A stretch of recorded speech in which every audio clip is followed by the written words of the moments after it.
First question this week comes from Hungry Hungry Hal, who asks, if you could wipe one game from your mind and play it again fresh, what would it be? So I'll throw it to you. This is such a hard question because some games don't hold up. So, like, I loved Final Fantasy VII, but to wipe it from my mind and play it today, I don't think it would hold up because it has such a archaic system in place. You know what I mean? Like, we've moved way past that. Yeah. So it's oh man, it's like so hard. Like we talked about Twisted Metal Black today. Um, that would be fun to re-experience again. But again, like it's like even though it is my favorite game in the car combat genre, it's a bit archaic again. Like it just feels stiff. Anytime you go back to games that are like 20 years old, everything feels stiff compared to what you have Yeah. now, right? I had that hankering for like Wipeout last weekend. Yeah. And so I downloaded that Omega collection or Mega Mm. collection, whatever it is, and started playing. And I was like, actually, I wasn't wanting this. I just thought I did. You know what I mean? Yeah, Like, I've had that. I Yeah. was just like, fuck, man. Yeah. So that was $20 wasted. Yeah. But yeah, I know what you mean. But for me, I'm thinking like Witcher 3 is definitely the first one that comes to mind. Like, I would love to fucking play through all 200-300 hours of that game again for the first time. I kind of liked Inside by Play Dead. You ever played Inside? No, but I think it's on It's Game by Pass the now. Yeah, it's by the people who made Limbo, and it's really fucking cool. Like, I kind of wish I could.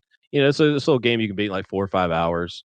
Sort of like Limbo in a way, but I wish I could play that again because it's such a cool little game. If you haven't played it, I recommend that.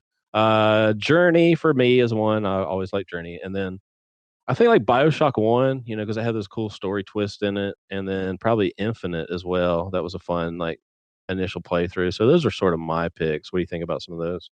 Yeah, those to me those are like I wouldn't want to erase my mind for that.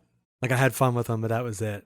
You know, I Yeah. actually one that I would do is Alan Wake Mm, because I really like the psychological story of it, and I thought like it was just one of those games that also had like a spooky aspect because you had the flashlight, and things are running at you, and you have to like put the flashlight on them. So it's like there's so yeah. many things in that game that I thought were really fun and cool and neat at the time, and it'd be cool to re-experience that.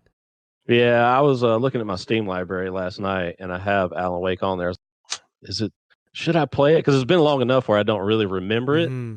everything, but I do remember playing that game and loving it at the time. So yeah, and then also recently announced this past week was that Remedy reacquired the rights to Alan Wake from Oh, Microsoft. So good. there's potential that we could get another Alan Wake game in the future here. Rumors are swirling that maybe Sony is going to buy Remedy or have them as like a first party studio because they're Huh. kind of all in with this sort of was it Contrast or what's the game calling out that they're God, I can't remember. But anyway, so yeah, I'm thinking like we could see an Alan Wake on a PlayStation. That's Hmm. just me speculating a little bit there though, but that's could be a future thing that could happen.